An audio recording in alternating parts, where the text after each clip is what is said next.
بسم سلاسي بسم آب وولد ومنفس قدوس أهادو أملاك آمين. سلام እግዚአብሔር አምላክ ምስኩላትኩም ይኹን ስድራ እግዚአብሔር አምላክ ከመይ ውዒልኩም ኣነ እግዚአብሔር ይመስገን ክብሪ ይስፋሕ መድሃኒ ዓለም ኣቦይ ከምቲ ኣነ ጽቡቕ ዝውዓልኩ ድማ ጽቡቕ ውዒልኩም ክትኮኑ ናይ ኩሉ ግዜ ተስፋይን ትምኒተይን እዩ ኣሜን።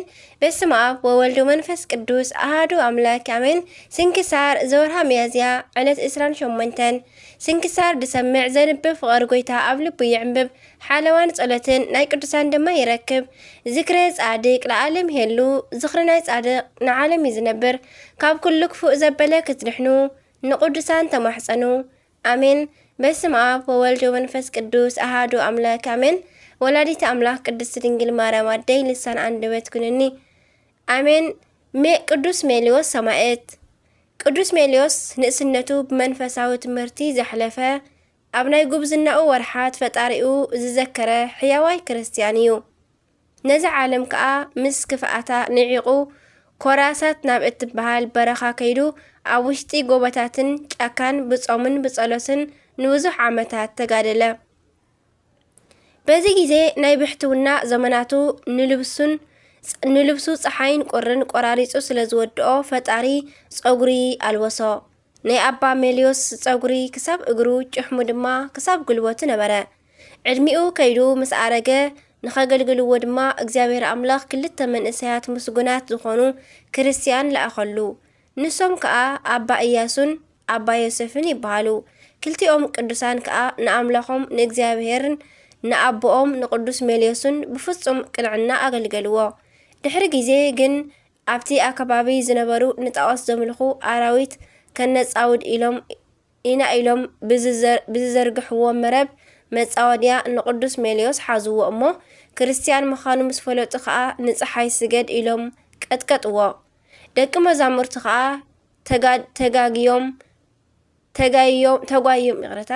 ደቂ መዛሙርቱ ከዓ ተጓዮም መጽኦም ምስ ኣቦኦም መከራ ተቐበሉ። ንክርስቶስ ኣይንክሕድን ስለ ዝበሉ ድማ ንክልቲኦም ብሴፍ ክሳዶም ሃረምዎም እሞ ንቅዱስ ሜልዮስ ግን ን15 መዓልቲ ድሕሪ ምስቃዮም በዛ መዓልቲ ብኹናት በተደጋጋሚ ወጊኦም ቀተልዎ። ጻድቅን ሰማዕትን ቅዱስ ሜልዮስን ብዙሕ ተኣምራት ገበረ። እቶም ዝቀተልዎም ግን ናብ ሃገሮም ክምለሱ ከለዉ ኣድጊ በረኻ ክሃድኑ ዝወርወርዎ ኩናት ናይ እግዚአብሔር መልኣኽ ናብኦም መለሶ እሞ ልቦም ተወጊኦም ሞቱ። እግዚአብሔር ኣምላኽ ካብ ናይ ቅዱስ ሜልዮስን ካብ ናይ ደቂ መዛሙርቱ ዮሴፍን እቲ ካልኣይን ድማ በረከት የካፍለና አሜን። ሰማዕት ቅዱስ ብስጣውሮስ ሃገሩ መቕሱር ትበሃል ከተማ እያ። ኣቦኡ ጻድቅ ሰብ ክኸውን ከሎ ኣዲኡ ግን ሰይጣን ኣብ ልባ ሓዲሩ ናብ እስልምና እምነት ከም ተኣቱ ገበራ። ብስጣውሮስ ድማ ምስ ዓበየ ሰበይቲ ተመርዒዩ ቆልዑ ወለደ። እስላም ድማ ከም ኣዲኡ ምስ ደቁ ነስልሞ ኢሎም ተባኺሮም ናብ ቅድሚ መኮንን ኣቕረብዎ። ቅዱስ ብስጣውሮስ ድማ ኣብ ቅድሚ ኣህዛብ ክርስቲያን ምዃኑን ናይ ጎይታናን ኣምላኽናን ኢየሱስ ክርስቶስ ብድፍረት መስከረ እሞ ንሶም ድማ ብዙሕ ውህበታት ብምቕራብ እንዳ ሓባበሉ ናብ እስልምና እምነቶም ከኣቱ ለመንዎ። እዚ ቅዱስ ድማ እምቢ ስለ ዝበሎም ወሲዶም ከሳቂይዎ ጀመሩ።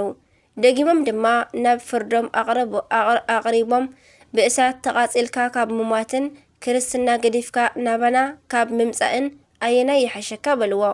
ቅዱስ ብስጣውሮስ ድማ ኣብ ልዕሊ ሰብነተይ ዝፈቐድኩሞ ግበሩ እምበር ንናይ ክብሪ በዓል ቤት ንኢየሱስ ክርስቶስ ኣምላኸይ ኣይክሕዶን በሎም። እቶም ኣስላም ድማ ብእሳት እንዳኣቃጸሉን ብሰይፊ ኣብ ዝተፈላለየ ቦታ እንዳቆራረጹን ብጣዕሚ ኣሰቀይዎ። ኣብ መጨረሽታ ድማ ሚያዝያ ዕለት 28 ንኸሳዱ ብሰይፊ ቆሪጾሞ ናይ ሰማዕትነቱ ፍጻሜ ኮነ እሞ ኣብ መንግስተ ሰማያት ናይ ክብሪ ኣኽሊል ተጎናጸፈ። ናይ ሰማዕት ናይ ቅዱስ ብስጣውሮስ ረድኤት በረኸቱ ይሕደረና ብጸሎቱ ይምሓረና አሜን። ሚያዝያ ዕለት 28 ዝኽበሩ ዓመታዊ ናይ ቅዱሳን በዓላት ድማ ቅዱስ ሜልዮስ ዘደብረ ኮራሳን ጻድቅን ሰማዕትን፣ ኣባ ኢያሱን ኣባ ዮሴፍን ደቀ መዛሙርቱ፣ ቅዱስ ብስጣውሮስ ሰማዕት ተንበላት ዝቐተልዎ።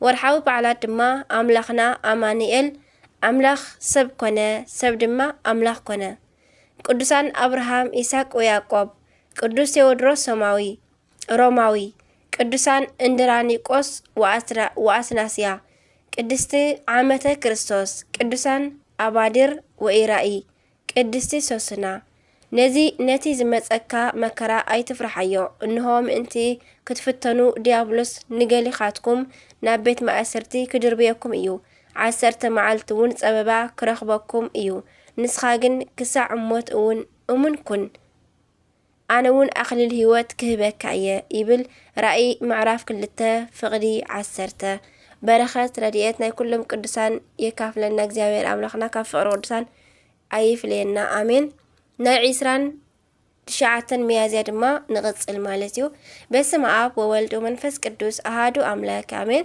تذكار لدتو لمدهنين إيسوس كريستوس عيسران تشعتن ميازيا بزا معلت زياد ما مذكر سالدت قويتانان أملاخنان مدحينان إيسوس كريستوس يو كاب أمي بيتنا قدس دنجل مريم زتولد أيو يغرتاون محرتون نزل عالم مسانا ينبر آمين أركيد ما كمزيبل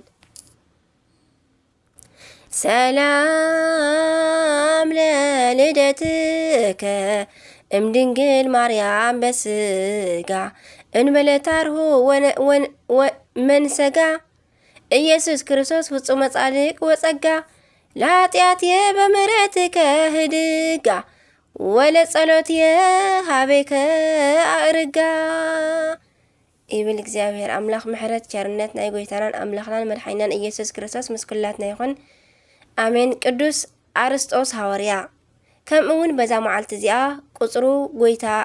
ቁጽሩ ካብ ጎይታ ካብ ዝሓረዮምን ቅድሚ መከራኡ ወንጌል ንኽሰብኩ ካብ ዝለኣኾምን ካብ 72 ኣርድእቲ ወገን ዝኾነ ከምኡውን ናይ ቅዱስ ጳውሎስ ሐዋርያ ረድኡ ዝነበረ ቅዱስ አርስጦስ ሐዋርያ አዕረፈ። እዚ ቅዱስ ድማ ጸጋ መንፈስ ቅዱስ ጰራቅሊጦስ ኣብ በዓል 50 ኣብ ጽርሐ ጽዮን ምስ ሐዋርያት ምስ ተቐበለ ብናይ ኩሉ ዓድታት ቋንቋ ተናገረ። ጸጋን ሓይልን ተመሊኡ ድማ ንሐዋርያት ስዒቡ ብምኻድ ምሕወይ ዝኾነ ወንጌል ኣብ ምስባኽ ኣገልገሎም። ብዙሕ መከራውን በጽሖ ኣቦታትና ሐዋርያት ድማ መጀመርታ ኣብ ናይ ኢየሩሳሌም ቤተ ክርስቲያን መጋቢ ገይሮም ሸምዎ። ቁሩብ እዋን በዚ ኣገልግሎት ምስ ጸንሐ ድማ ኣብ ሃገረ ብናጥስ ኤጲስቆጶስነት ሸምዎ። ናብዚ ሃገረ ስብከቱ ብምኻድ ወንጌል ሰበኸ። ንብዙሓት በተቐንዕቲ ሃይማኖት ንእግዚአብሔር ናብ ምፍላጥ መለሶም እሞ ናይ ክርስትና ጥምቀት እውን ኣጥመቖም። ነብሶም ድማ ብዘምሃሮም ኣምላኻዊ ትእዛዛት ኣድሓነሎም። ብዙሓት ተኣምራትን ዘደንቑ ነገራትን ብምግባር ድማ ንምእመናን ኣብ ሃይማኖት ተዋህዶ ኣጽንዖም። መረርቲ ዝነበሩ ማያት ለዊጡ ጥዑማት ገበሮም። ንቑጻት ዓናጨይቲ ድማ ኣብቂሉ ንኽልምልሙን ንክዕንብቡን ከፍርዩን ገበሮም። ንብዙሓት ሕሙማት እውን ካብ ዕጹብ ደዌኦም ይፈወሶም። ንእግዚአብሔር ደስ ኣቢልዎ ድማ ናይ ሰናይ ሽምግልና በፂሑ በዛ ዕለት እዚኣ ብሰላም ዓረፈ። እዚ ቅዱስ ኣቦ ቅዱስ ጳውሎስ ሐዋርያ ኣብ መልእኽቱ ዘኪርዎ ኣሎ።